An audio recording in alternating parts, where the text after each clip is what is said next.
안녕하세요. 도시를 가는 슈퍼 해마입니다. 이번 영상의 주제는 모순적인 인간입니다.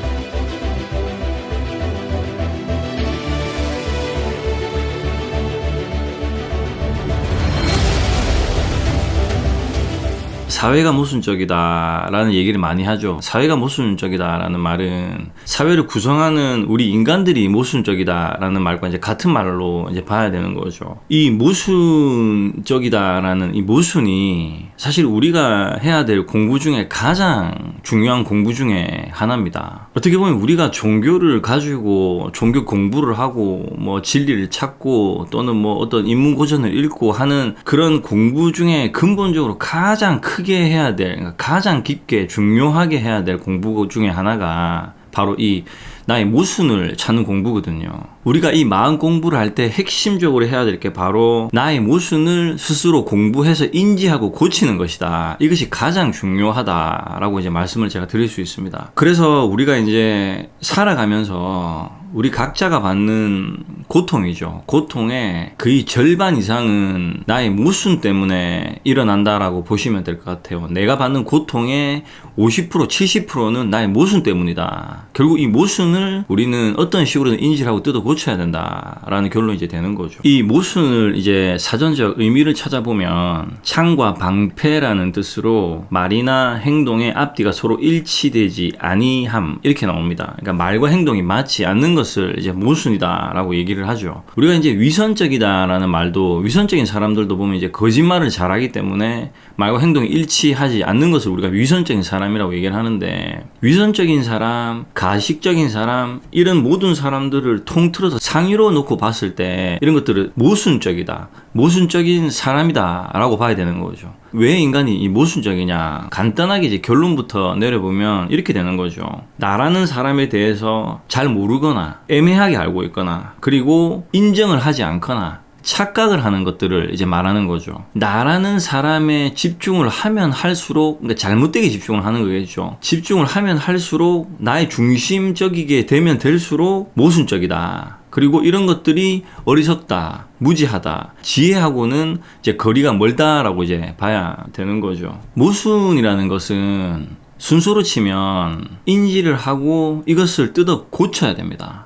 다른 방법은 없습니다. 모순은 인지를 하고 노력해서 뜯어 고쳐야 된다라는 거죠. 어쨌든 저는 이제 저라는 인간을 포함해서 저희 사회적 모순이죠. 어떤 부모님의 모순, 그 다음에 사회생활을 하면서 겪는 여러 가지 모순을 제가 이제 관찰해 오면서 다른 영상에서 말씀을 드렸지만 제가 저의 모순을 찾기 위해서 이제 1000일, 3년 동안 나의 모순을 뜯어 고치겠다는 시간을 제가 이제 가졌었단 말이죠. 그 당시 때 이제 저의 모순을 냉철하게 돌아보고 제가 찾기 시작했었습니다. 저도 이제 그 당시를 지금 되돌아보면 저는 저를 되게 잘 안다라고 생각을 했었는데, 잘 안다라는 그 생각 안에 나 자신을 착각을 하고 뭐 인정을 안 하는 건 안 하거나 우기고 고집 부리는 요소들이 그 안에 속해 있더라는 거죠. 그래서 그 시간을 거치면서 이제 모순을 고친 것도 있고, 그리고 고치지 못하고 아직도 들고 있는 것도 있습니다. 그러면 왜 모순을 3년씩이나 뜯어 고쳤는데 못 고쳤냐 하면, 모순은 종류가 다양한데 인지를 하는 게 첫 번째지만 인지를 하고 나서 고쳐지는 것들도 있고 매 순간 노력하면서 살아가야 될 모순들이 존재를 합니다. 그러니까 쉽게 얘기하면 싹이 나면 잘라내고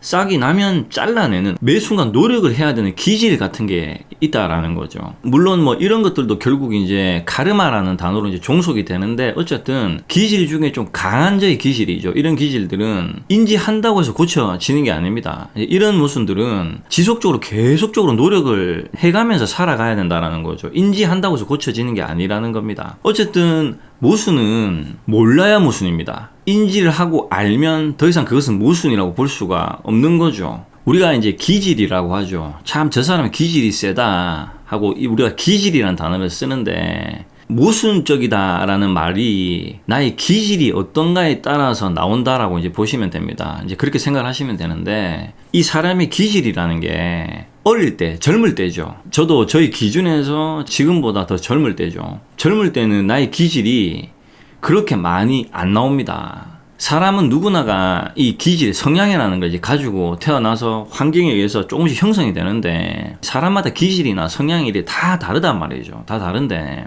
약한 기질이든 강한 기질이든 나이가 어릴수록 젊을 때는 많이 안 드러납니다. 조금씩 성향들이 이제 드러나기 시작하는데, 나이가 30대 이제 초반, 중반, 40이 넘어가고 사회생활을 많이 하면 할수록 이 기질들이 점점 강하게 드러납니다. 센 기질들은 더 세게 드러나고 약한 기질들은 더 약하게 드러난다라는 거죠. 고집이 세다. 만약 고집스러운 사람은 나이가 들면 들수록 점점 그 부분에 대한 고집이 점점 더 세진다라는 거죠. 저도 제가 지금 기준에서 젊었을 때는 저희 기질이 그렇게 강하게 안 나왔었어요. 그런데 이게 나이가 들면 들수록 저희 기질이 어떤 부분들은 정말 강하게 나오더라고요. 그러면서 어떤 문제를 일으킨다라는 겁니다. 이 기질 안에 모순이 얼마만큼 있느냐에 따라서 이제 사건, 사고가 생기고 이제 문제가 일어나기 시작한다라는 거죠. 그래서 이 모순을 나이가 들어도 만약에 뜯어 고치지 못한다. 그러면 나이가 들면 들수록 이제 고생을 이제 하게 되는 이치라는 거죠.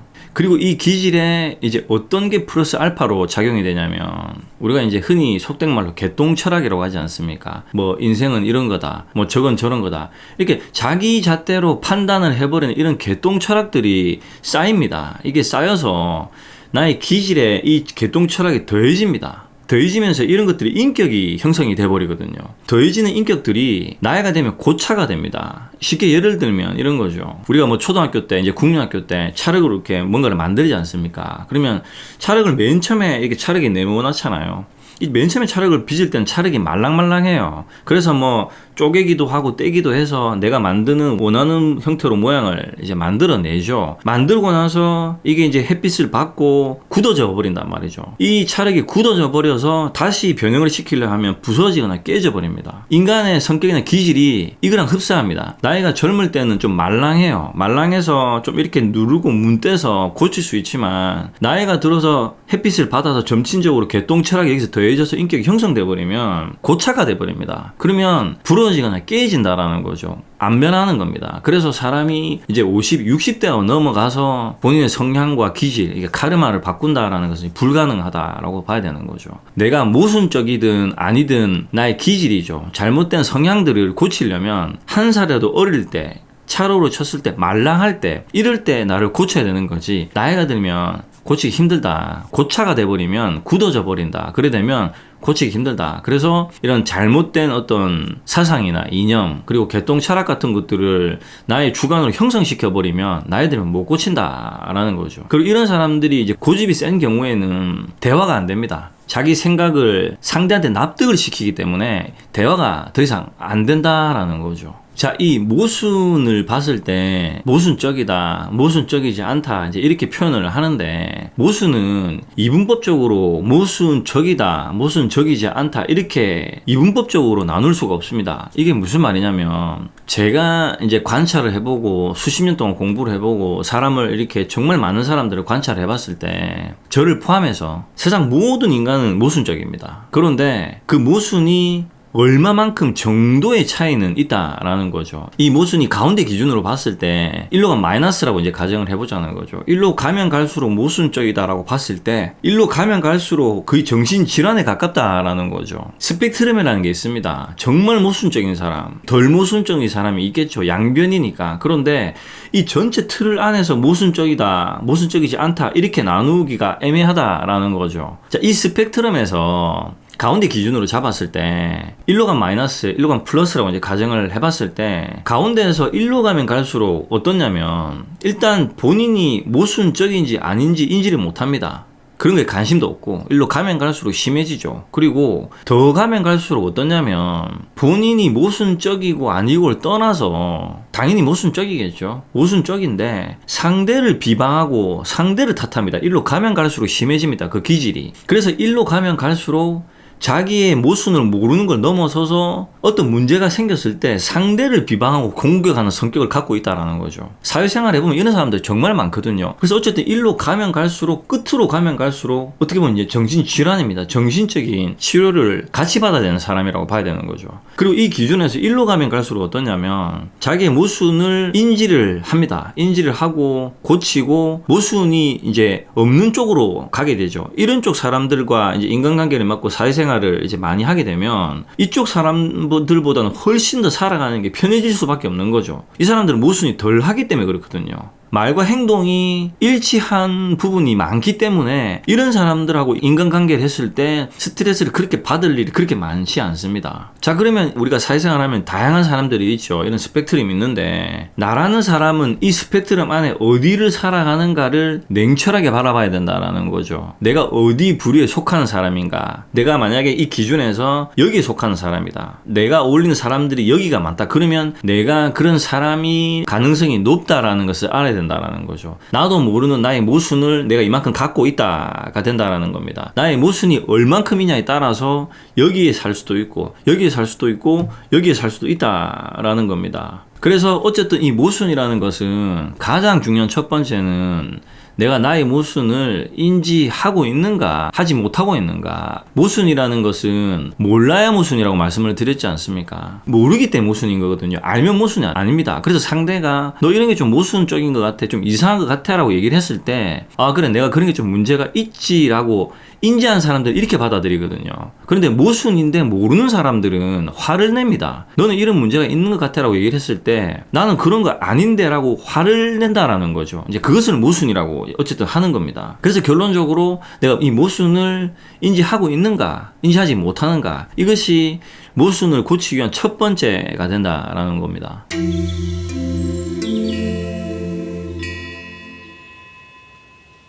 자, 인간은 그러면 왜 모순적인가? 우리가 이제 이 부분에 대해서 한번 고찰을 좀 심도 있게 해봐야 되겠죠. 제가 좀 전에 말씀드렸다시피 모든 인간은 모순적입니다. 그 정도에 따라서 차이가 있지만 어쨌든 모든 인간은 모순적인데 왜 인간이 모순적이냐? 이제 이것에 대해서 제가 좀 큰 틀에서 몇 가지를 나눠서 설명을 한번 드려보겠습니다. 모든 인간이 선과 악이 동시에 존재를 합니다. 큰 틀에서 선과 악이 동시에 존재를 하는데 이 선과 악을 이제 분류로 쪼개보면 이런 거죠. 자기 중심적인 사고와 이타적인 사고를 동시에 존재합니다. 모든 인간은 그렇습니다. 그런데 여기서 내가 이런 나의 성향에 어디에 내가 집중을 하는가가 이제 중요한 거죠. 나의 중심적인 부분에 집중을 할 것이냐, 악한 거죠. 그리고 이타적인, 그러니까 선에 집중을 할 것인가에 따라서 이제 차이가 벌어진다라는 겁니다. 일단 기본적으로 모든 인간은 자기 중심적입니다. 자기 중심적으로 사고를 한다라는 거죠. 자, 자기 중심적인 것 자체가 나쁜 건 아닙니다. 자기 중심적인 것 자체가 나쁜 건 아닌데 이게 뭐가 문제냐면 모든 상황에 대해서 나라는 사람을 기준으로 잡아서 판단을 하는 거죠. 분별을 하는 거죠. 이제 분별을 하는데 나라는 사람을 내가 이렇다 일단 저렇다라고 우리가 생각을 하지 않습니까? 나라는 사람은 이런 사람이고 저런 사람이고 뭐 이런 걸 좋아하고 저런 걸 싫어하고 나라는 사람은 성격이 이렇다 저렇다 내가 나를 분별한단 말이죠. 판단을 하죠. 이 판단이 오류가 많을 때 잘못됐을 때 주관적일 때 이럴 때 이것을 이제 모순적이다라고 하는 거죠. 내가 알고 있는 나와 다수의 상대가 바라보는 나가 다를 때 차이가 있을 때 이 차이가 얼마만큼이냐에 따라서 모순적이다라고 얘기를 하는 거죠. 그리고 더 나아가서 다른 대상들이 나를 그렇게 바라보는데 나만 아니다라고 생각하는 고집을 부리면 부릴수록 이제 모순이 강하다고 볼 수가 있겠죠. 모든 인간은 자기 중심적이기 때문에 이 자기 중심이 편파적으로 일로 가면 갈수록 내 생각이 옳다라는 교만심이 일어납니다. 모든 인간은. 나의 생각이 옳다라는 이 말은 양변이죠. 가로 열고 너의 생각은 틀렸다가 된다라는 겁니다. 너의 생각도 옳고 나의 생각도 옳다 이래 되는 게 아니라 내 생각이 더 옳다라는 말은 상대적으로 너의 생각은 나의 생각에 비해서 틀렸다라는 걸 말하는 거죠. 우리가 사회에서 사람끼리 부딪히고 싸움이 일어나고 전쟁이 나고 하는 모든 이유가 사실은 여기서 시작되는 거거든요. 나의 생각이 옳다. 우리가 정치도 그렇지 않습니까? 좌파 우파가 있잖아요. 좌파는 좌파 입장에서 옳고 우파는 우파 입장에서 옳다라는 거죠. 그래서 매 순간 부딪히는 겁니다. 이게 융합이 안 되는 거죠. 나의 생각이 옳다라는 이 생각 자체가 잘못된 건 아닙니다. 이게 무슨 말이냐면 정말 옳은 생각을 옳다라고 하면 이건 잘못된 게 아니지 않습니까? 그런데 잘못된 것을 옳다라고 우기기 때문에 이게 문제가 있다라는 거거든요. 그리고 사람이 기질이 세거나 고집이 세면 내가 옳다란 이 주장을 굽히지 않습니다. 우깁니다. 그리고 상대를 납득시키려고 하거든요. 나의 기준으로 자꾸 납득시키려고 합니다. 이래야 되고 저래야 되고 이것을 너는 왜 안 그래? 원래 이런 거 아니야? 너는 왜 안 그래? 이렇게 납득을 시킨다라는 거죠. 그래서 우리는 서로 간에 스트레스를 주게 되는 거거든요. 올바르지 못한 것을 이제 개똥철학이라고 하죠. 옳은 거라고 믿으면서 이것을 상대한테 자꾸 주입하고 납득시키려고 하기 때문에 서로 간에 싸움이 일어나고 모순이 생기고 이 모순을 본인이 못 돌아보기 때문에 트러블이 생기고 인간관계가 깨진다라는 거죠. 그러면서 정작 본인 나 자신만 모른다라는 겁니다. 제가 실질적으로 관찰을 해보면 이런 사람들 정말 많습니다. 사회 나가보면 본인은 모릅니다. 본인은. 자, 여기서 다시 말씀드리지만 저도 포함이 된다라는 거죠. 저도 지금도 모순이 있기 때문에 정작 인간은 나만 모른다. 그래서 삶이 힘들어지고 부딪힌다라는 거죠. 자, 그리고 두 번째입니다. 인간이 모순적인 두 번째 이유는 모든 인간은 장점과 단점이 존재합니다. 장점으로 치면 이제 강한 부분이고 약점으로 치면 이제 약점이겠죠. 모든 인간은 강한 부분이 있고 약한 부분이 있습니다. 동시에 존재를 한다라는 거죠. 이게 진리입니다. 모든 이치에는 양변이 존재를 한다라는 거죠. 자, 그럼 나라는 인간이 강점도 있고 약점도 있겠죠. 자, 그런데 여기서 어떤 문제가 생기냐면 강점은 뛰어난 거기 때문에 잘난 거지 않습니까? 남들보다 어쨌든 어떤 부분이 잘났거나 뛰어난 걸 말하는 겁니다. 강점은. 그런데 상대적으로 약점이 존재를 하는데 이 약점을 내가 인정을 안 하게 되는 거죠. 이 약점을 인정을 안 하는 걸 넘어서서 왜곡을 시킵니다. 착각을 하는 거죠. 난 이게 약점이 아니다라고 착각을 하게 되는 겁니다. 그래서 이 약점을 왜곡시켜서 부정해버리고 착각을 해버리면 상대가 이 약점을 말을 하면 내가 기분이 나쁜 거죠. 왜냐? 내가 인정을 하지 못하고 부정하기 때문에 그런 거거든요. 우리가 이제 이 부분에 대해서 쉽게 예를 들면 이런 거죠. 우리가 이제 인신공격이라고 하죠. 뭐 이제 인신공격 자체는 어쨌든 나쁜 건데 이제 예를 들어보면 외모 가지고 얘기를 많이 한단 말이죠. 저 같은 경우에는 이제 제가 이제 코가 좀 동그래요. 좀 큽니다. 얼굴에 비해서 코가 좀 동그랗고 큰데 저는 이 코가 이제 어릴 적에 이제 10대 때죠. 10대 때는 되게 컴플렉스였어요. 이 코가 이 끝에 면적이 넓고 사진을 찍으면은 면적이 넓으니까 이 빛을 여기가 많이 받아요. 이 퍼지는 거죠, 코가. 그래서 코가 좀 날렵하고 뾰족했으면 좋겠는데 이 코가 둥글하고 커서 좀 이게 컴플렉스였습니다. 저는 누군가가 저한테 이 코 얘기를 하면 코가 크다라는 얘기를 하면 되게 기분이 나빴어요. 지는 뭐 잘났다고 내한테 코 얘기를 하는데 이렇게 기분이 나빴다라는 거죠. 그런데 제가 이 코가 나는 코가 좀 크고 복코고 동글동글하다라는 이것을 있는 그대로 인정을 하고 나서는 누가 저한테 코 얘기를 하지 않습니까? 그러면 저는 코 말고 다른 부분에 장점이 있거든요. 아, 나는 코가 큰 대신에 이런 건 장점이 있지 않느냐라고 이제 이렇게 받아치게 된다라는 거죠. 기분이 안 나쁘다라는 겁니다. 부대끼지 않는다. 그래서 예를 들어서 뭐 누군가가 야 니는 어깨가 좀 좁네 이렇게 했을 때 내가 무슨 어깨가 좁노 니보다 넓다 이렇게 반응을 하는 게 아니라 나는 어깨가 좀 좁지 근데 대신에 다리가 좀 길다 이렇게 나의 약점과 강점을 그대로 내가 인정을 하고 받아들였기 때문에 그게 더 이상 나한테 약점이라고 볼 수가 없는 거죠. 어쨌든 모든 인간은 강점과 약점이 동시에 존재를 하는데 약점을 자꾸 왜곡시키려고 하는 경향이 있다. 모든 인간은 장단점이 존재를 한다라는 것을 이제 알아야 된다라는 거죠. 그래서 나의 약점을 인정하지 않고 받아들이지 않고 착각을 하거나 왜곡을 시키면 시킬수록 모순적인 인간이 된다라는 겁니다. 자, 이제 세 번째입니다. 세 번째는 자기애라고 하죠. 자기 자신을 사랑하는 것을 자기애라고 하는데 이 자기애가 집착을 동반해서 강하면 강할수록 인간은 모순적이게 됩니다. 자기가 자기 자신을 사랑하는 것 자체는 나쁘다고 볼 수가 없지 않습니까? 자기 자신을 사랑하고 아끼고 열심히 살고 관리를 하고 노력하는 것 자체는 나쁜 게 아닌데 이런 자기애에 집착이 들어가서 너무 강해지게 되면 아까 말씀드린 것처럼 나만 중요하고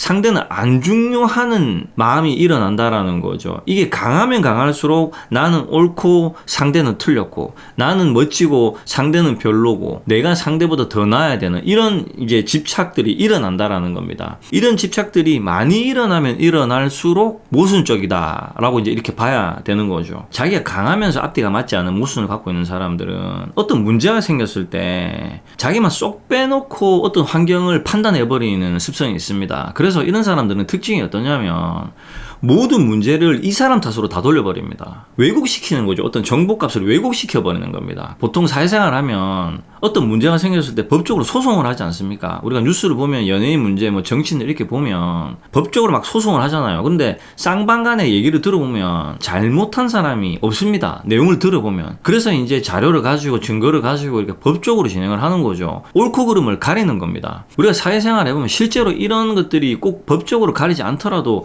정말 많거든요.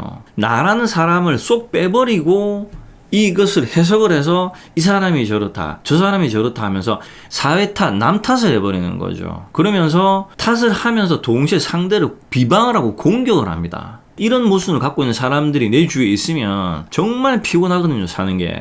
그래서 앞뒤가 맞지 않고 자기가 강하면서 상대를 비방하고 탓을 하는 이런 사람들이 정신질환으로 발달을 많이 하면, 그러니까 발달이라고는 좀 안 맞는데 어쨌든 이쪽으로 많이 가게 되면 소시오패스가 되는 거죠. 소시오패스는 겉으로 안 드러나거든요. 지금 우리 사회에는 소시오패스 같은 사람들이 정말 많습니다. 사회 나가보면 안 드러나요. 이런 사람들은. 이런 사람들의 특징이 자기애가 강합니다. 자기가 강하고 모든 어떤 문제가 생겼을 때 상대를 비방하고 탓을 해버리기 때문에 여기에 내가 말리게 되면 정말 고통을 이제 받게 된다라는 거죠. 자, 이제 마지막 네 번째입니다. 인간이 모순적인 마지막 네 번째는 우리 인간은 물드는 존재라는 겁니다. 모든 인간은 물이 드는 존재이기 때문에 우리가 이제 사회를 태어나서 사회를 살아오면서 어떤 사회 구성된 사람들 사이에서 모순을 듣고 배우면서 학습하게 된다라는 거죠. 그래서 내가 나를 지속적으로 관리하거나 통제하거나 컨트롤하지 않으면 모순적으로 흘러가게 된다라는 겁니다. 물이 들게 되니까. 그러니까 물들지 않기 위해서 많은 노력을 해야 된다라는 거죠. 제가 이제 부모와 자식의 연애에서 말씀드렸지만 나라는 사람이 딱 태어났을 때 제일 먼저 접하는 어른이죠. 그러니까 여자로서의 어른, 남자로서의 어른을 제일 먼저 접하는 사람이 나의 아버지, 나의 어머니란 말이죠. 그러면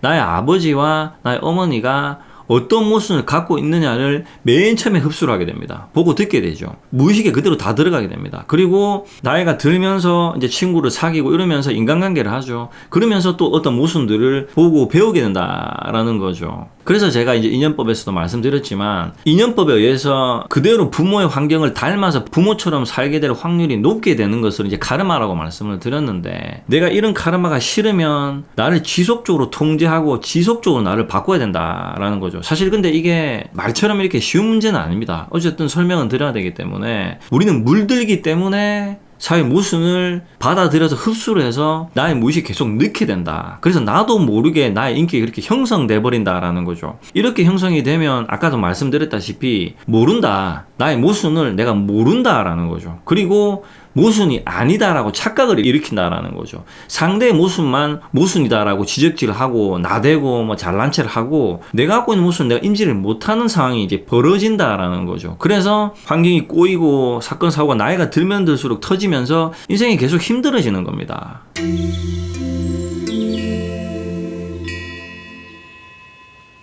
자, 나는 모순적인 사람일까? 뭐 사실 어떻게 보면 제일 중요한 이제 질문이겠죠. 자, 그럼 나는 모순적일까 아닐까를 어떻게 판단을 할 수 있냐면 나는 스스로 모순적일까? 이 질문을 스스로한테 던진다고 해서 답을 찾을 수 있는 게 아닙니다. 그렇게 간단한 문제가 아닙니다. 이 모순을. 만약에 이 문제가 그렇게 간단한 문제였다면 제가 그렇게 뭐 3년 동안 1000일 동안 그 뒤로 수년 동안 그렇게 제가 제 모순을 찾기 위해서 노력을 안 했겠죠.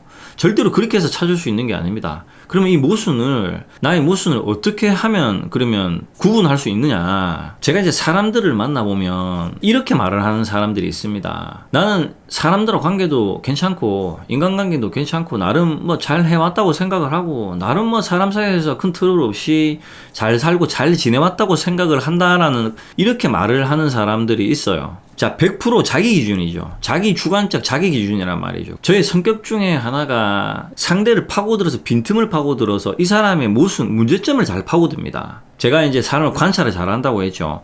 이 관찰을 할 때 첫 번째가 이 사람의 모순이 뭔지를 파고든다라는 거죠. 그러면 상대가 저한테 그렇게 얘기를 했을 때 이 말에 모순이 있고 없고를 제가 어떻게 판단을 기준을 두냐면, 만약에 그렇다면 당신은 지금 사는 게 즐겁고 행복하고 고통을 받지 않나요? 라는 질문을 던집니다, 제가. 그리고 질문을 던지거나 동시에 그것을 지켜보죠. 그런데 자기 삶 안에서 어떤 식으로든 고통을 받고 있다, 이 사람이. 그런데 인간관계를 잘하고 있다 이러면 이것은 모순이라는 거죠. 이게 무슨 말인지 조금 더 풀어보겠습니다. 제가 이제 예전에 제가 중학교 다닐 때 제가 근 2년 가까이 한 사람하고만 짝지를 했어요. 짝꿍이라고 하죠. 이제 한 사람하고만 짝꿍을 2년 동안 했는데, 어쨌든 이 친구가 전교에서 1등하는 친구였는데, 이 친구는 저희 학교에서 전교 1등하는 정도가 아니라 전국에서도 몇 등 안에 들 정도로 공부를 잘하는 친구였어요. 그래서 이제 고등학교를 과학기술고등학교죠. 이제 과기고를 갔던 친구인데, 이 친구랑 이제 짝지를 2년 가까이 하니까는 대화를 정말 많이 했을 거 아닙니까? 대화를 많이 했는데,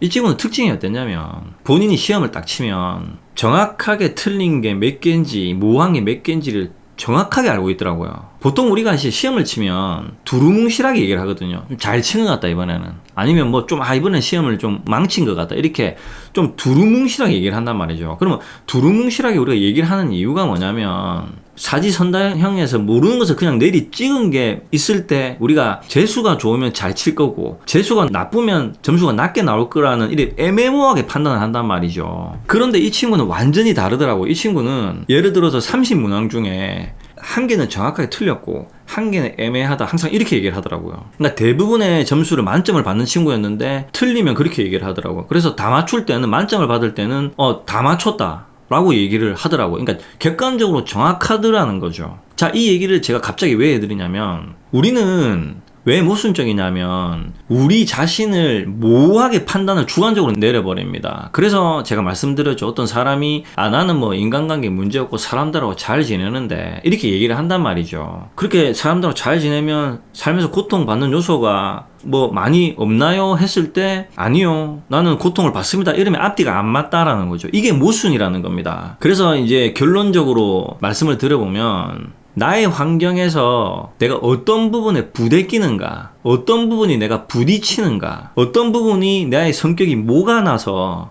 이제 뭐가 나면 부딪히거든요. 이렇게 뭐가 난 만큼 이렇게 부딪힌단 말이죠. 그러면서 깎입니다. 사람은 깎이면서 둥그러지는데, 뭐가 난 만큼을 모순이라고 볼 수가 있는 거죠. 그래서 내가 지금 내 삶에 무엇에 부대끼는가, 무엇에 부딪히는가, 이것이 나의 모순이라고 보시면 됩니다. 이것은 뭐 내가 인정을 하든 안 하든, 내가 만약에 어떤 요소에 지금 고통을 받고 있고 부딪힌다, 부대낀다 이러면 그 자체가 나의 모순이라고 보시면 된다라는 거죠. 그래서 이 부대낀다라는 부분에 대해서 조금 이제 구체적으로 설명을 드려보면, 인간은 자기가 갖고 있는 모순이 상대한테 투영이 될 때 화를 내고 짜증을 냅니다. 이게 무슨 말이냐면, 깐깐하고 따지고 드는 것을 좋아하는 사람들은 이 자체가 모순이죠. 모순인데, 정작 본인이 깐깐하고 따진다는 것을 잘 인지를 못합니다. 본인이 옳다라고 믿기 때문에. 이런 사람들은 상대가 깐깐하고 따지고 드는 것을 좋아하는 사람이랑 만났을 때 싸움이 일어나고 부대끼입니다. 이런 사람들은. 그러니까 사람은 비슷한 기질을 가진 사람끼리 모순을 만났을 때 부딪힌다라는 거죠. 그래서 뭐 욕 잘하는 사람은 욕 잘하는 사람하고 부대끼고, 고집스러운 사람은 고집스러운 사람하고 부대낀다라는 거죠. 왜냐? 서로 주장이 밀리지 않기 때문에 그런 거거든요. 그런데 고집 센 사람이 뭐라고 얘기를 하냐면 이렇게 얘기를 해요. 저거 참 고집 세네, 이렇게 표현을 합니다. 이 말을 하는 만큼 자기 자신도 고집이 세다라는 것을 말하는데, 정작 본인은 고집이 없는 것처럼 착각을 하는 거죠. 이것을 이제 모순이라고 하는 겁니다. 얼마 전에도 어떤 사람이, 이 사람 성격이 막 깐깐해서 막 뭔가를 따지는 걸 좋아하더라고요. 막 뭔가를 논리적으로 어떻고 저떻고 이런 걸 따지는 걸 좋아하는데, 그래서 제가 이 사람한테 이제 제 입장에서 좀 따지듯이 이렇게 얘기를 하니까 이 사람이 화를 확 내더라고요, 저한테. 이런 사람들이 사회에 많다라는 거죠. 자기 자신은 잘 모릅니다. 그래서 모순적이다. 모순적이기 때문에 매 순간 뭐가 나서 부딪힌다. 그래서 부대낀다라는 거죠. 부대끼는 이유는 모르죠. 왜냐면 모순이기 때문에 모르는 거죠. 모르고 고통 받겠죠. 부대끼면 고통 받는단 말이죠. 모르고 나는 그렇지 않다. 착각을 하는 거죠. 나는 나름 괜찮다. 나는 나름 사람들하고 잘 지낸다. 나는 나름 사람한테 잘한다. 이렇게 된다라는 거죠. 이치가. 그래서 이것을 전체적으로 모순적이다라고 얘기를 하는 겁니다. 자, 그러면 제가 겪은 저의 모순도 이제 영상에서 많이 말씀을 드렸으니까 제가 겪은 사람들 중에 모순적인 사람들에 대해서 한번 예를 들어 설명을 한번 해드려 보겠습니다. 총 3가지 분류의 모순적인 사람들입니다. 첫 번째는 완벽주의자, 두 번째는 남 탓, 세상 탓을 하는 사람, 그리고 세 번째는 자기 자신을 너무 착각해서 모르는 사람, 모르는 걸 넘어서서 착각하는 사람. 이렇게 3가지 부류에 대해서 제가 실질적으로 만나서 겪은 사람들에 대한 얘기를 설명을 해드리겠습니다.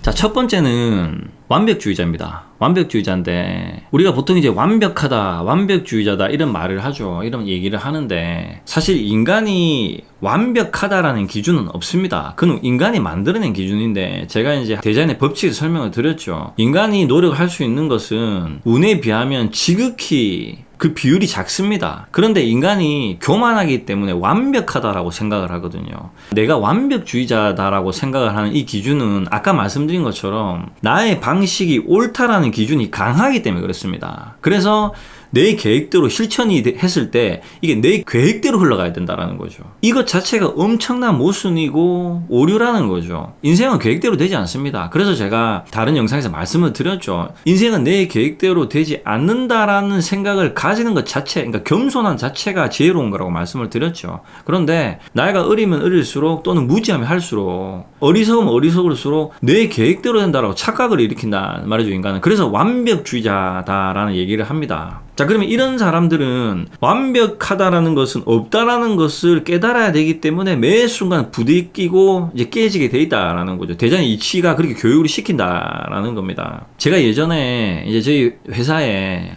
직원 중에 한 명이 있었습니다. 이 직원은 이제 여자였어요. 여자 직원이었고 나이대가 이제 20대 후반이었어요. 20대 후반이었는데 외모가 어떤 외모를 가지고 있었냐면 되게 말랐었어요. 되게 마르고 좀 얼굴이 창백할 정도로 하였어요. 피부도 그렇고 좀 하얀 친구였어요. 그리고 생긴 게 되게 좀 날카롭게 생겼었어요. 이제 이 친구는 이제 영상 관련된 이제 작업을 하는 친구였는데 이 친구는 어떤 말을 할 때 저는 완벽주의자입니다.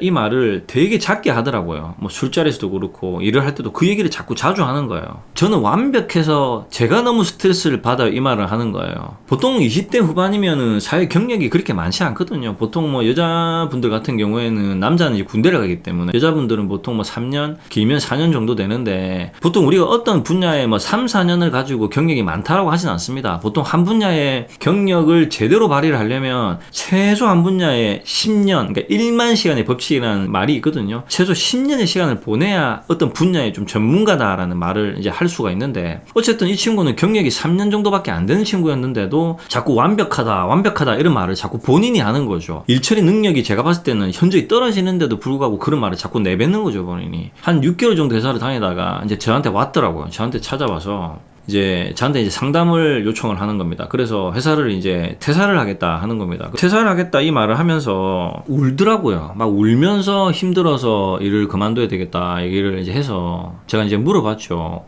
뭐 때문에 그러냐? 뭐가 힘들어서 그렇게 막 울고 하냐 이제 물어보니까 처음에는 얘기를 안 하는 거예요. 뭐 주섬주섬 얘기를 안 하는데 이제 계속 대화를 하다 보니까 말을 꺼내더라고요. 이제 꺼내는데 그 친구가 그러니까 진행하고 있던 프로젝트가 있었습니다. 이 프로젝트 일을 제가 이제 계약을 해서 따왔던 일이죠. 따왔던 일인데 이 프로젝트가 이제 본인이 혼자 치기에 조금 버거울 수 있는 프로젝트였어요. 그런데 본인이 할 수 있겠다라고 해서 이제 그 프로젝트를 그 친구한테 준 거죠. 저한테 그래서 얘기를 하는 거예요. 뭐라고 얘기를 하냐면 이 클라이언트가 규모가 작은 클라이언트가 아니었어요. 매출이 이제 몇백억 되는 회사였는데 이제 담당자가 있죠. 이쪽 클라이언트 담당자가 있는데 자료를 줘야지 일을 하지 않습니까? 이제 커뮤니케이션을 해야 되는데 이렇게 해랬다가 이렇게 해주면 저렇게 하라고 이랬다 저랬다 변덕도 심하고 자료도 정해진 시간에 안 줘서 너무 스트레스를 받아서 일을 못 하겠다라는 거죠. 갑질을 했다라고 말을 하는 겁니다. 이 업체가 자기한테 갑질을 했다. 제가 이 일을 따올 때 이제 이쪽 회사의 전무이사죠. 전무이사님이랑 이제 여러 번 만나고 커피도 마시고 얘기를 하면서 일을 따왔는데 이 회사의 전무이사님이 사람이 정말 좋으셨거든요.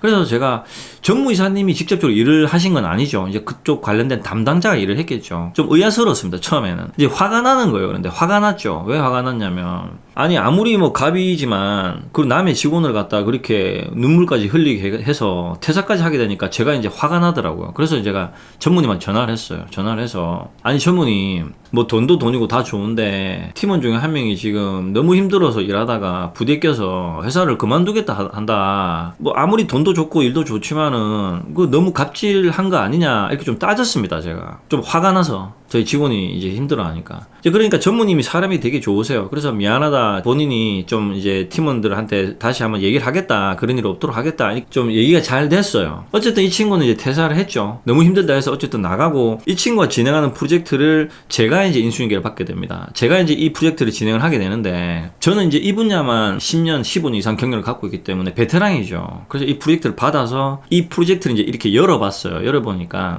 이제 경력자니까 프로젝트만 딱 열어보면 이 사람이 어떤 성향으로 일 처리를 어떻게 하는지 딱 보면 알죠. 제가 딱 보면 아는데 제가 이 프로젝트를 딱 열어보면서 처음 딱 느꼈던 게 뭐냐면 정말 네이밍을 꼼꼼하게 처리해놨더라고요. 정말 그냥 표현하자면 와 정말 완벽하게 처리를 해놨더라고요. 내용 자체를 누가 봐도 딱 알 수 있도록 해놓았는데 상대적으로 정말 치명적인 문제가 뭐냐면 이렇게 일을 진행하면 누가 해도 이 일은 마무리 못하겠구나 이런 생각이 들 정도로 처리를 해놓은 겁니다. 일을 단순하게 해놓은 게 아니라 이 일을 정말 복잡하게 해놓은 거죠. 정말 이 일은 제가 딱 열어봐도 머리가 지끈지끈할 정도로 진행을 해놨더라고요. 그리고 결과를 내는데 디자인이란 말이죠. 영상을 하는데 클라이언트가 만족을 못하게끔 결과를 내놓은 거예요. 그래서 클라이언트가 이렇게 해달라 저렇게 해달라 자꾸 번복이 됐던 거죠. 왜냐? 만족이 안 되니까. 여기서 이제 문제가 있었던 거죠. 자, 본인이 완벽하다라고 말했단 말이죠. 그러면 이게 무슨 말이냐면 이 클라이언트가 한 번 딱 해달라고 하는 것을 번복하는 것을 이 사람은 인정을 안 하는 겁니다. 이 친구는. 그리고 본인이 원하는 시점에 자료가 정확하게 와야 됩니다. 일 진행을 본인 입장에서 해야 되는 거예요. 갑이 있고 을이 존재를 하는데 우리가 보통 갑, 을 하지 않습니까? 그러면 돈을 받으면 갑의 얘기를 많이 들어줘야 되는 게 을의 입장이거든요. 이런 부분을 우리가 갑질, 을질을 하질 않습니다. 당연히 을이 돈을 받으니까 당연히 갑이 하는 얘기를 귀담아 듣고 귀담아 들으면서 커뮤니케이션 하는 것을 지혜롭게 하는 건데 이게 안 되는 거죠. 왜냐? 자기 기준에서 모든 상황이 돌아가야 되는 겁니다. 본인이 갑이 돼야 되는 거죠. 그러니까 본인이 스트레스를 받는 거예요. 그런데 또 스트레스를 왜 받냐? 본인이 능력이 부재되고 낮기 때문에 일 처리가 안 되는 겁니다. 그러니까 이런 것들은 생각을 안 하고 갑이 이랬다 저랬다 변덕을 부린다 이렇게 모든 상황을 갑 탓을 해버리는 거죠. 그래서 제가 진행을 어쨌든 해서 그 커뮤니케이션을 해서 그 일을 제가 마무리를 했습니다. 제가 이 일을 받아서 했기 때문에 제가 그 상황을 해석을 할 수 있었던 거죠. 이 친구가 말하는 완벽주의자라는 것은 엄청나게 모순이구나. 이 친구가 본인을 뜯어 고치지 않으면 앞으로도 이런 일로 인해서 본인이 엄청나게 고통을 받겠구나라는 것을 제가 알게 된 거라는 거죠. 그래서 결론적으로 완벽주의자라고 생각을 하는 것 자체가 모순이다 라는 겁니다. 자, 이제 두 번째는 남 탓, 세상 탓 하는 친구였는데 이 친구는 나이가 20대 중반이었어요. 남자였는데 키가 좀 작고 좀 이렇게 덩치가 좀 큰 친구였어요. 이 친구의 위에 사수 팀장이 있었어요. 이제 팀장 밑에서 일을 배우면서 조연출이라고 하거든요. 이 일을 배우려고 들어온 친구였는데 이 팀장이 갑자기 부재가 돼버렸습니다. 회사를 퇴사를 해버리게 됩니다. 이 친구 때문에 이제 이 친구를 뽑았는데 이 친구가 갑자기 부재를 하니까 이 친구는 어떻게 보면은 납동강 오래알이 돼버린 거죠. 그래서 이제 제가 이제 이 친구랑 상담을 하게 됩니다. 저랑은 일을 하기는 경력 차이가 너무 많이 나기 때문에 바로 이제 다이렉트로 좀 일을 하기는 힘들었죠. 이 친구랑 이제 상담을 하는데 이 친구는 영상 파트에 신입으로 지원을 했던 친구였어요. 그러니까 경력이 전혀 없는 사람이었죠. 그러면 이 친구는 그동안 뭘 했냐? 다른 경력을 쌓다가 그 직업을 그만두고 이제 이 영상을 하고 싶어서 이제 오게 된 친구였죠. 그럼 그 전에는 뭘 한 친구였냐면 요리를 했던 친구였습니다. 고등학교 때부터 이제 요리를 해서 요리에 관련된 경력을 거의 6, 7년을 쌓은 거죠. 요리 쪽에는 어떻게 보면 베테랑이었던 거죠. 그 친구 팀장이 부재가 되고 나서 이제 저랑 상담을 했는데 제가 이제 물어봤어요, 이 친구한테. 왜 너는 그렇게 오래 일했던 것을 그만두고 이어와서 그 나이에 새롭게 갑자기 뭔가를 하려고 하냐? 새롭게 뭔가를 하면 지금 힘들지 않느냐? 그러니까 다짜고짜 이 친구가 저한테 뭐라고 얘기를 하냐면 이렇게 얘기를 하더라고요. 아니 대표님, 어른들은 원래 다 그렇습니까? 저는 이 요리사라는 게 지긋지긋해서 그만뒀습니다. 얘기를 하더라고요. 그래서 궁금해지더라고요. 야, 너는 세상의 어른들이 다 모순적인 것도 아닌데 어른을 싸잡아서 그렇게 어른을 욕하냐? 도대체 어떤 환경이었길래 그런데 하고 이제 물어봤죠. 들어보니까 내용이 이제 이런 거죠. 본인 아버지가 도박 중독자였다 하더라고요. 본인 아버지가 도박 중독 때문에 재산을 다 탕진해버렸대요. 재산을 다 날려버려가지고 가족들이 어린 나이에 뿔뿔이 흩어졌다 하는 겁니다. 어머니도 아버지도 다 찢어져서 각자 살고 있다 하더라고요. 그리고 본인도 이제 집이 갑자기 어려움이 닥쳐가지고 어릴 때부터 이제 일을 할 수밖에 없었다고 하더라고요. 그런데 이제 그 일 중에서 요리를 이제 어릴 때부터 좀 이제 배우게 됐다는 거죠. 요리를 배우려고 했던 이유가 뭐였냐면 요리를 배워서 이제 아버지하고 이제 작은 뭐 중국집 가게를 하나 이제 차리려 어떤 계획이었다라고 얘기를 하는 겁니다. 어쨌든 그렇게 이제 어릴 때부터 요리를 배웠는데 중식당이라고 하죠. 이제 중국집에서 이제 요리를 배웠는데 이 중국집에서 요리를 배울 때 집이랑 이제 가게랑 거리가 머니까 이제 집을 따로 구해야 되는데 돈이 없지 않습니까? 그래서 주방장 보조로 일을 하면서 이 주방장이랑 같이 살면서 일을 했대요. 그러니까 출퇴근도 같이 하고 같이 살았던 거죠. 그런데 이 주방장들이 대부분이 도박 중독자에, 알코올 중독자에 스스로 관리가 전혀 안 되는 사람이었대요. 대부분이 그랬답니다. 한 군데서 이제 일을 한 게 아니라 여러 군데서 일을 했는데 대부분이 본인이 같이 일했던 요리사, 메인 요리사가 대부분이 그랬다라는 거죠. 그래서 구체적으로 얘기를 하면 너무 길어지니까 좀 포인트만 얘기를 해보면 이런 거죠. 모든 요리사 주방장이 마치고 도박을 하러 갔대요. 뭐 고스톱을 치든 뭐 카드를 하든 도박을 하러 가고 그 도박을 하는 시간 외에는 다 술을 마셨다 하더라고요. 그리고 그 방에서 맨날 담배를 피더래요. 그러니까 원룸에서 같이 살았는데 항상 그 원룸 안에서 같이 생활해야 되지 않습니까, 본인이. 그러니까 담배도 피고 도박도 하고 도박 중독자에 그 다음에 맨날 그 주방장이 팬티를 또 보는데 빨아라고 했대요. 그러면서 저한테 얘기를 하더라고요. 아니 지 팬티 지가 빨면 되지 지가 뭔데 나한테 팬티 빨라 말라 하냐고. 그런 것도 너무 짜증이 나더랍니다. 사회 불만이 되게 많은 친구죠. 사회 남 탓을 되게 많이 하더라고요. 그래서 제가 제안을 하나 했어요. 그 당시에 그 친구가 어떤 상황이었냐면 이제 신입이라서 할 줄 아는 게 아무것도 없는 친구였는데 이제 그 당시에는 저도 이제 회사를 넘겨주고 있는 상황이었고 이 친구는 이제 국가에서 지원해주는 지원금으로 급여가 나가는 시스템이었어요. 그러니까 석 달 동안 지원금을 받죠. 신입한테만 나오는 지원금이었는데 그래서 회사에서 직접적으로 이 친구한테 월급을 안 주는 상황이었어요. 지원금을 받아서 주면 되니까. 그래서 제가 이제 제안을 했죠. 너는 석 달 동안 지원금이 나오니까 나도 회사를 지금 이제 옮기고 있는 상황이고 그러니까 너도 이제 진로 고민도 하고 와서 공부나 해라. 일이 가끔씩 있으면 그때 조금씩 돕고 나랑 얘기나 많이 하자. 상담을 많이 해줄 테니까 네 진로를 여기서 석 달 동안 좀 여유를 가지고 좀 쉬기도 하고 그리고 책도 좀 보고 진로 결정을 좀 하는 시간을 갖자. 이제 이렇게 된 거죠. 본인은 당연히 좋아하죠. 뭐 일도 안 하고 와서 책만 보고 이제 왔다 갔다 하면 되니까.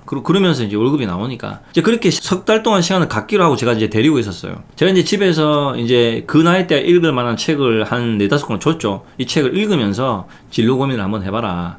이 친구랑 제가 정말 하루에 짧게는 3시간, 길게는 6시간씩 대화를 나눴어요. 그래서 석 달 동안 이 친구의 진로를 내가 이제 잡아줘야 되겠다. 이제 이 생각이 일어나서 이제 이렇게 시작이 됐는데, 인연이. 제가 이 친구를 이제 이렇게 매 순간 얘기를 하면서 같이 지내보니까 이 친구는 어떤 모습이 있냐면, 이 친구는 나이가 들었을 때 도박 중독증, 술 중독을 가질 확률이 엄청나게 높은 친구였어요. 그리고 생각을 하고 행동을 하는 게 정말 무식했습니다. 자, 제가 왜 무식이라는 단어를 쓰냐면 어떤 일이 있었냐면 하루는 이제 이 친구랑 저랑 둘이서 이제 사무실 청소를 했습니다. 너는 이제 밀대걸레 빨아가지고 대걸레 있죠. 바닥 닦는 대걸레 빨아가지고 바닥을 닦아라. 나는 이제 진공 청소기로 돌리겠다. 이제 이렇게 된 거죠.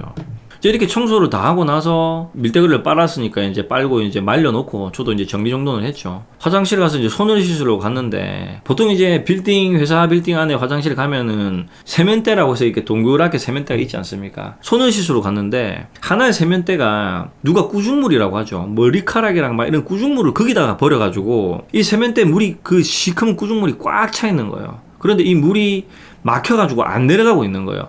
손을 씻는 세면대는 밑에 잘 걸리거든요, 오물에. 그럼 막혀버려요, 이게. 정말 개념이 없다고 생각을 했죠. 아, 누가 저렇게 무식한 짓을 할까? 어떻게 손 씻는 세면대에다가 저런 꾸중물을 버렸을까라는 생각을 했죠. 이제 그렇게 해서 이제 관리실에 전화를 이제 하려고 했어요. 이제 저기 누군가 버렸으니까 저걸 이제 막힌 걸 뚫어야 될 것 같다. 이제 전화를 하려고 이제 회사에 들어왔죠. 이 친구는 청소를 끝내고 쉬고 있더라고요.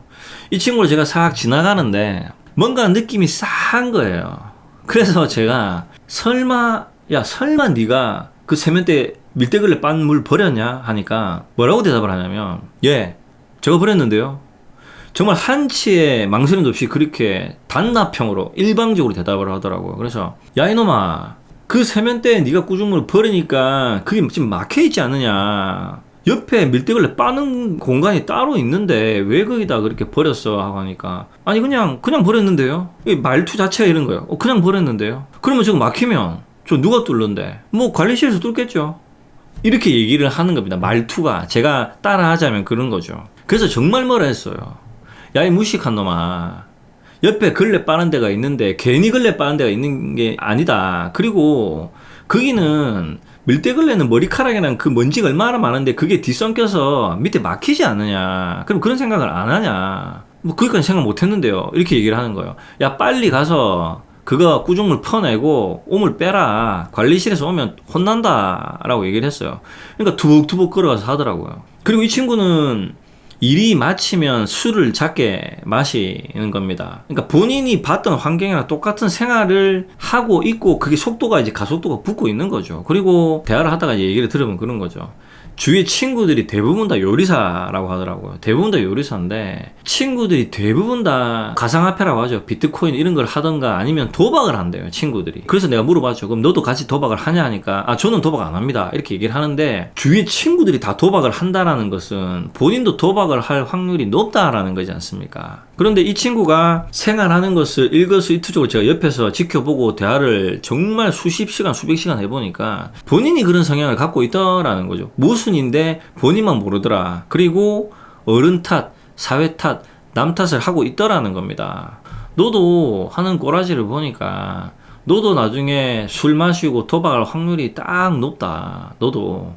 왜냐면 요리라는 직업이 정해진 시간 안에 출퇴근을 딱 하기 때문에 남는 시간에 그럼 뭐 할 거냐? 너 남는 시간에 뭐 운동하거나 책 볼 거냐? 그거 아니지 않느냐? 너 그러면 친구들 만날 건데 그럼 친구들 만나면 뭐 할 거냐? 그 친구들이 도박을 하고 술 마시면 너도 당연히 그렇게 할 거지 않느냐라고 얘기를 하니까 이 친구가 그러더라고요. 사실 저도 예전에 비트코인에서 돈 많이 날렸습니다 하더라고요. 야 그게 도박이야. 비트코인도 따지고 보면 그게 어떻게 보면 투기야, 투기. 도박은 투기야. 중독성이 있는 거야. 그럼 너도 나중에 그게 확정 발전되면 다른 식으로 얼마든지 할 수 있는 거야. 그리고 너가 하는 행동 자체가 엄청 무식해. 네가 말한 그 요리사들이 방에서 담배 피고 네 입장에서 개념이 없다라는 그 사람들이 네가 나중에 어른이 됐을 때 그렇게 될 확률이 내가 봤을 때 100%인 것 같은데 왜 너는 그런 사람들을 욕을 하고 탓을 하냐.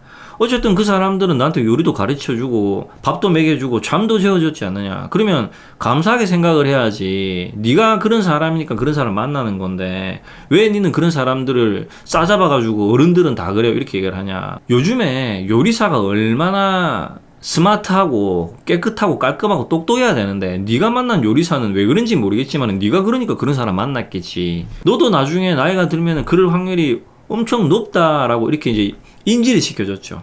처음에는 이제 부정을 했지만 계속 이제 시간이 가면 갈수록 조금씩 이제 인지를 하더라고요. 그래서 이 친구는 어쨌든 결론적으로 제가 다시 영상을 그만두고 요리를 하게끔 보냈습니다. 결론적으로는. 그게 이제 본인의 직업에 맞더라고요. 그런데 본인이 모순 때문에 자꾸 탓을 하니까 이제 그 직업을 그만두게 된 건데 어쨌든 다시 그 자리로 제가 돌려 이제 보냈습니다. 자, 이제 마지막이죠. 마지막으로 자기 자신을 너무 모르는 사람에 대한 얘기입니다. 자, 이 친구는 저희 회사에 이제 팀장으로 근무를 했던 친구입니다. 경력도 거의 10년 넘는 친구였고 베테랑이었죠. 이 친구는 나이대가 이제 40대 초반이었습니다. 그때 당시에 40대 초반이었는데, 이 친구는 외모가 어땠냐면 남자였는데, 외모가 뭐 키가 조금 작고 얼굴이 좀 까무잡잡했어요. 까무잡잡하고 배가 정말 임산부처럼 배가 이렇게 나왔었어요. 이렇게 동그랗게 이렇게 나왔었어요. 그런데 이 친구는 배가 나올 수밖에 없는 환경이었던 게, 담배를 정말 많이 폈고, 그리고 술을 되게 자주 마셨고, 밤에 또 야식을 많이 했습니다. 규칙적인 생활이 전혀 없었고, 운동하는 것은 근처에도 안 갔죠. 좀 많이 게으른 친구였어요. 당연히 자기 관리를 잘 안 하죠. 잘 안 하는데, 결혼을 이제 안 한 게 아니라 못했다 하더라고요. 그래서 제가 이제 물어보니까 이러더라고요. 선을 많이 봤대요. 결혼하려고 선을 많이 봤는데, 선을 볼 때 이제 여자분이 질문을 뭐 차가 뭐냐, 뭐 차종이 뭡니까, 이렇게 물어보는 게 그게 너무 짜증이 나더라는 겁니다. 그래서 한다는 소리가, 아니 쥐는 뭐 가진 게 있다고 남한테 뭐 차 뭐냐 물어보냐고. 그래서 그런 거 몇 번 선보니까 막 딱 싫어서 이제는 결혼 뭐 안 하고 싶습니다, 이렇게 얘기를 하는데, 제 입장에서는 기가 차더라고요. 제 입장에서는 그런 거죠. 야, 지 꼬라지를 진짜 좀 몰라서 저러는 건지, 일부러 저러는 건지, 아니면은 착각을 하는 건지 모르겠지만, 정말 자기 자신을 잘 모르는 것 같더라고요. 사실 그 정도 외모에, 그 정도 만약에 실력이면, 누군가가 그렇게 선을 봐주고 물어봐주는 것 자체에 감사하다는 생각을 제가 봤을 때 해야 된다고 생각을 하거든요. 그런데 자신을 전혀 모르는 거죠, 이 친구는. 그리고 이 친구는 어떠한 모순이 있었냐면, 이 친구는 정말 모순이 많은 친구였는데, 너무 자기 관리를 안 해서 몸이 많이 망가진 상태여서 맨날 약을 이만큼씩 먹더라고요. 왜냐면은 이게 나이가 들고 이제 관리를 안 하니까 배가, 남자가 임산부처럼 이만큼 나오면은 병이라는 게 생기거든요. 고지혈증이라는 것도 생기고 뭐 혈관에 관련된 문제가 생겨요. 그런데 약을 이만큼씩 먹길래 어디가 아프냐 하니까 집안 내력이 그렇다 하더라고요. 그래서 집안 내력이 어떤데 하니까, 형제가 있는데 본인이 이제 막내고 첫째 이제 친형이 있었는데, 친형이 심혈관으로 얼마 전에 죽었다 하는 겁니다. 친형이 이제 아버지 어머니 모시고 살았는데, 친형이 갑자기 죽는 바람에 이제 본인이 내려왔다고 하는 거죠. 그런데 그 친구가 살아가는 환경도 딱 보고 있으면 집안 내력도 이제 그런 병이 있기도 하고, 남자가 임산부처럼 배가 정말 이만큼 나오면 이게 언젠가는 쌓이면 이제 병이 걸릴 거지 않습니까? 그래서 약을 이만큼씩 먹고 있는데, 그러면서도 술을 마시고 담배를 많이 피더라고요. 그러면서 한다는 소리가 이렇게 말하는 겁니다. 형님이, 친형이죠. 친형님이 참 말을 안 들었어요. 그게 참 문제였습니다, 이렇게 얘기를 하는 겁니다. 그러면서 뭐라고 얘기를 하냐면, 병원 가서 약을 지었는데 약도 안 먹었대요. 그 정도로 고집이 세고 낱말을 안 듣더라는 겁니다. 그래서 참 그런 거 보면은 동생인 입장에서 참 안타까웠다고 얘기를 하는데, 제가 그 얘기를 듣고 있으니까 저는 기가 차는 거죠. 지가 똑같이 그러고 있는데 정작 자기가 한 행동은 전혀 인지를 못한다라는 거죠. 배가 이만큼 정말 남산처럼 나왔는데 매일같이 술을 먹고 담배를 피우고 야식을 먹으면 몸이 지속적으로 계속 망가지지 않습니까? 그래서 약을 이만큼씩 챙겨 먹는데 운동에 운자도 안 하더라고요. 그래서 제가 이제 계속 잔소리를 했어요. 야, 너 운동 좀 해라. 내보다 나이가 몇 살이나 어린 놈이 배가 그렇게 나와가지고 몸 아프면 어떡할 거냐. 몸 아프면 여러 사람 고통받는다. 니만 힘든 게 아니라 니 주위 사람들이 더 고통받는다. 그래서 좀 와서 좀 이래 운동을 좀 같이 좀 할 수 있도록 해라라고 얘기를 하니까, 안 그래도 운동을 하려고 지금 준비 중에 있습니다, 이렇게 하면서 안 하더라고요. 계속 미루는 거죠. 어쨌든 이제 이 친구는 정말 자기 자신을 정말 잘 모르더라. 자기 자신한테 정말 관대하고 앞뒤가 안 맞는 모습을 이제 갖고 있더라는 겁니다. 제가 이렇게 이제 3명을 예를 들어드렸는데, 포인트만 이제 예를 들어드린다고 뭐 이제 차 떼고 포 떼고 이제 설명을 드렸기 때문에 좀 설명이 조금 이제 미흡한 점이 많을 겁니다. 어쨌든 포인트만 이해를 하시고, 이 3명의 핵심은 그거죠. 각자가 갖고 있는 모순 때문에 그 각자의 환경 안에서 각자가 고통을 받고 있더라는 겁니다. 근데 이 고통을 받는 이유를 본인만 모르더라는 거죠. 저는 그것을 객관의 입장에서 관찰하고 있으면 정말 신기했습니다. 그래서 제가 영상에서 말씀드렸죠. 남 탓, 사회 탓은 아무런 의미가 없고 불필요한 것이다. 그래서 셋 다 자기 삶 안에서 어마어마하게 고통을 이제 받고 있더라는 겁니다. 물론 이제 그 고통을 연속적으로 받으면서 나중에는 고쳐야 될 겁니다. 못 고치면 본인이 더 큰 고통을 받게 되겠죠. 뭐 그거는 제가 알 수 있는 부분은 아닙니다. 저랑 인연이 이제 거기서 끝났기 때문에.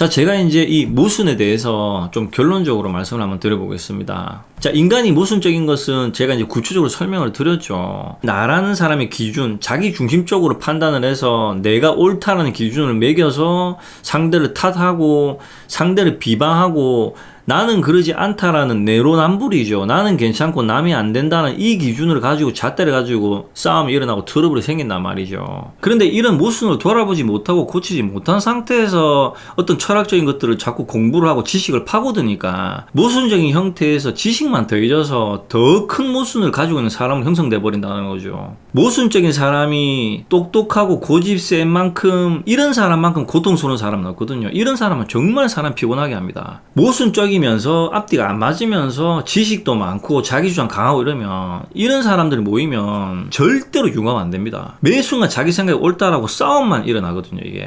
그리고 지금 엄청난 지식 시대죠. 그래서 뭐 구글링이라고 하죠. 인터넷 검색하면 지식들이 다 나와 있습니다. 얼마든지 마음만 먹으면 지식을 찾아서 공부를 할 수가 있거든요. 그런데 이런 지식의 시대라는 게 엄청난 양변의 단점이 뭐냐면 너도 나도 다 안다리 박사라는 겁니다. 전부 다 모르는 게 없어요. 그러다 보니까 이런 것들이 부딪힘이 생깁니다. 제가 도시열만 채널 여기서도 어떤 말씀을 들어보면 자기 기준에서 다 얘기들을 하세요. 이렇게. 물론 그것 자체가 잘못됐다는 건 아닙니다. 자기 의견을 얘기를 할 수 있죠. 문제는 그거죠. 내가 옳다라는 것은 너는 틀렸다라는 걸 말하는 거거든요.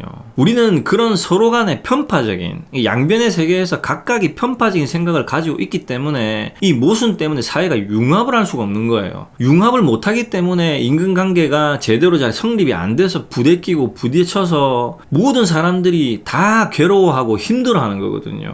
궁극적으로는 인간이 모순적이기 때문에 그렇다는 거죠. 그래서 제가 융합에 대해서 설명도 들었고 영상도 이제 만들어서 들려드리지만 나의 기준에서 옳다라는 나의 편파적 기준으로 자꾸 잣대를 들이밀면 우리 세상은 결코 나아지지 않는다. 그래서 우리는 올바른 거에 대해서 공부를 해야 되고 올바른 것에 대해서 주장을 해야 되겠지만 서로가 올바르다면 올바른 것을 서로가 존중을 해줘야 된다라는 거죠. 그래서 제가 이제 말씀을 드렸죠. 뭐 영혼이 있다 없다 사실 별로 중요한 게 아닙니다. 우리 영혼이 있는지 없는지 알고 모르는 것이 중요한 게 아니다라는 거죠. 지금 내가 살아가는 이 환경이 나아지고 나의 환경이 좋아지는 게 중요한 거지. 뭐 불교 교리적으로 어떤 종교적으로 영혼이 있다 없다 뭐가 어떻다 저떻다 이런 이론적인 게 중요한 게 아니다라는 거죠. 만약에 영혼이 있다 뭐 있으면 뭐 할 겁니까? 뭐 당장 영혼이 있고 없고 그걸 알고 모른다고 해서 뭐가 바뀌는 게 아니다라는 거죠. 그런 부분에 의해서 논쟁은 의미가 없다라는 겁니다.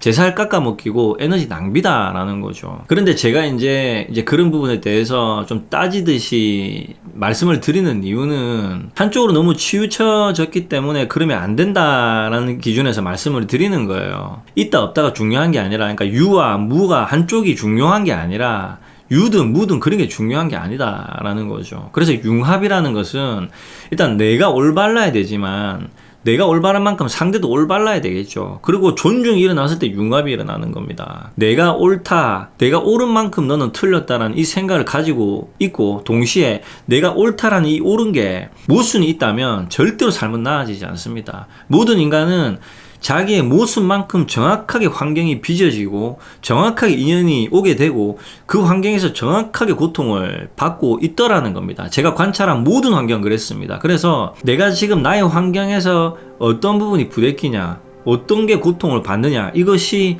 나의 모순이다 라고 보시면 된다라는 거죠. 냉정하게 본인을 한번 환경을 관찰을 해보십시오. 내가 어떤 부분에 부대끼고 어떤 부분에 스트레스를 받는가 이 부분은 변명의 여지가 없다라는 거죠. 어쨌든 우리는 우리의 고통에서 벗어나기 위해서는 나의 모순을 올바르게 고치고 바라봐야 된다. 그러기 위해서는 나라는 인간을 냉철하게 바라봐야 된다라는 겁니다. 사실은 이 내용이 어떻게 보면은 도시 열반의 핵심 주제라고 볼 수 있다라는 거죠. 그래서 우리는 우리가 갖고 있는 모순을 고치는 게 그 어떠한 공부보다 중요한 공부다라는 말씀을 제가 이제 드리고 싶다라는 겁니다. 어쨌든 이번 시간에는 제가 이제 모순에 대해서 좀 구체적으로 여러 가지로 말씀을 드렸습니다. 이 모순이 내용이 많이 길다 보니까 그러니까 2편, 3편 이렇게 나눠서 좀 말씀을 드리려 했는데 나름 이렇게 좀 압축을 해서 좀 한 번에 결론을 내릴 수 있도록 말씀을 좀 드렸고, 이 모순에 대해서는 제가 앞으로 조금 더 구체적으로 추가적으로 좀 더 설명을 드릴 수 있도록 하겠습니다. 궁금한 부분이나 의견이 있으시면 언제든지 댓글이나 메일 주시기 바랍니다.